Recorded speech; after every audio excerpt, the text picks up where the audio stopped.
Hablemos de semiótica.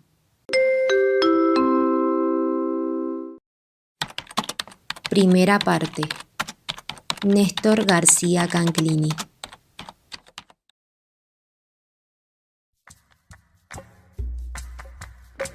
Néstor García Canclini es un escritor, profesor, antropólogo y crítico cultural argentino, nacido en La Plata en 1939.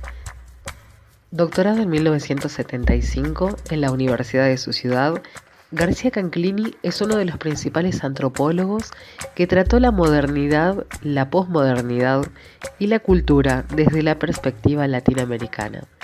En sus obras, Diferentes, Desiguales y Desconectados, la cultura extraviada en sus definiciones, razona cómo se fue llegando a un consenso sobre el concepto de cultura.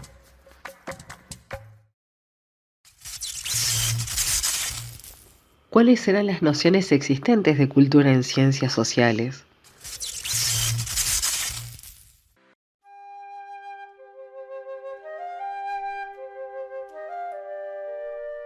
En una primera instancia, la noción se vinculaba con el uso cotidiano que se hacía de la palabra y que refería a la educación o al refinamiento. Desde esta perspectiva, la cultura era el cúmulo de conocimientos y aptitudes intelectuales.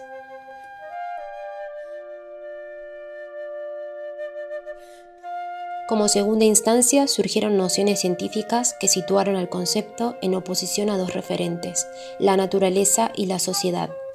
De esta manera, la cultura pasó a designar todo lo creado por el hombre, siendo diferente de aquello considerado natural. También fue concebida como un residuo de las estructuras que determinan y organizan las prácticas sociales. Se encontraba vinculada con la significación, la complejidad de los lenguajes y los rituales.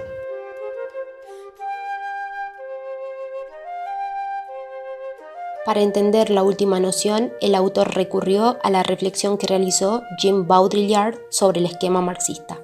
Además de distinguir en la mercancía un valor de uso relacionado a la utilidad y un valor de cambio vinculado a la transacción, consideró otras dos formas de valor. Estas son denominadas valor signo, referido al prestigio social y pertenencia a un grupo, y valor simbólico, vinculado a rituales o actos particulares dentro de la sociedad. La clasificación permitió diferenciar lo socioeconómico de lo cultural. Mientras los primeros valores se relacionan con una materialidad del objeto, los dos últimos refieren a la cultura y los procesos de significación.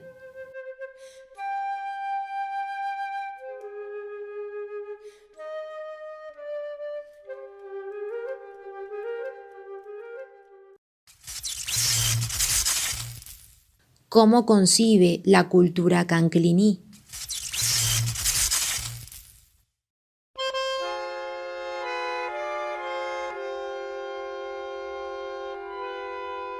Tras un rastreo histórico del concepto, Canclini llega a una posible definición operativa e interdisciplinaria donde entiende que la cultura abarca el conjunto de procesos sociales de producción, circulación y consumo de significación de la vida social.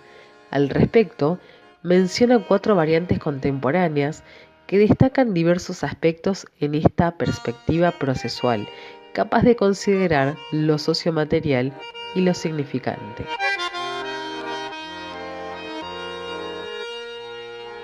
La primera tendencia es la que ve a la cultura como una instancia en la que cada grupo organiza su identidad. En este caso, se presta atención a cómo se reelabora el sentido interculturalmente, dado que los procesos de producción y consumo no ocurren en una sola sociedad, sino que traspasan fronteras nacionales y étnicas. Esto hace que cada grupo pueda abastecerse de repertorios culturales diferentes. Pensemos, por ejemplo, en un escenario de identificación como las festividades del Milagro en la ciudad.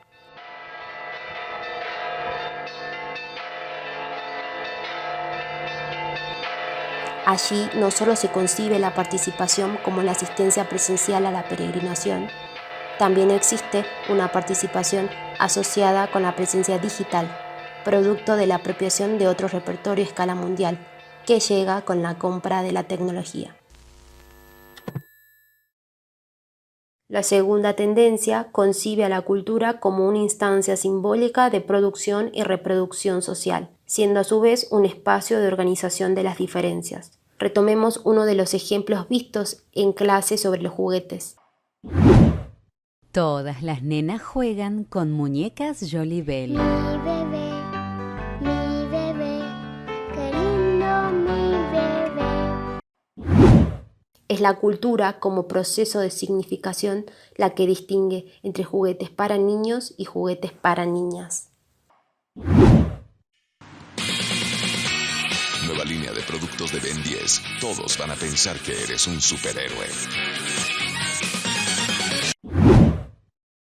Una tercera tendencia percibe en la cultura una instancia donde se conforma el consenso y la hegemonía y se configura tanto la cultura política como la legitimidad. Esto tiene que ver con la administración de poder, con los modos de autorrepresentación y de representar a los otros en relación de diferencia o desigualdad. Por ejemplo, el uso de los términos cultura europea o alta cultura para designar comportamientos y gustos de pueblos occidentales es producto de un consenso y un acto en el que se ejerce poder.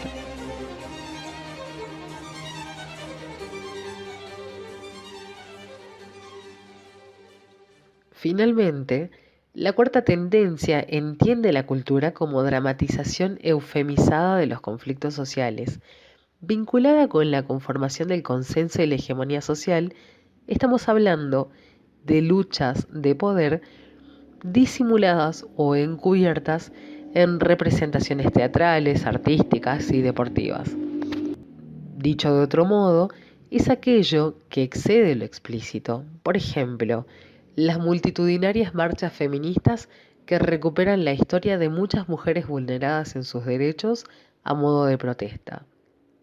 De este sistema que nos condena y vamos a gritar el nombre de las que ya no están.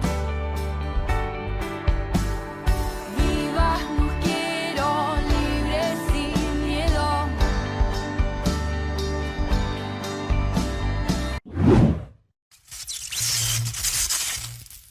La cultura, ¿es un sustantivo o un adjetivo? Finalizando el escrito, el autor entiende que estas 4 vertientes no están desconectadas, siendo posible acceder a través de ellas a lo que se piensa que es cultura, o mejor dicho, lo cultural.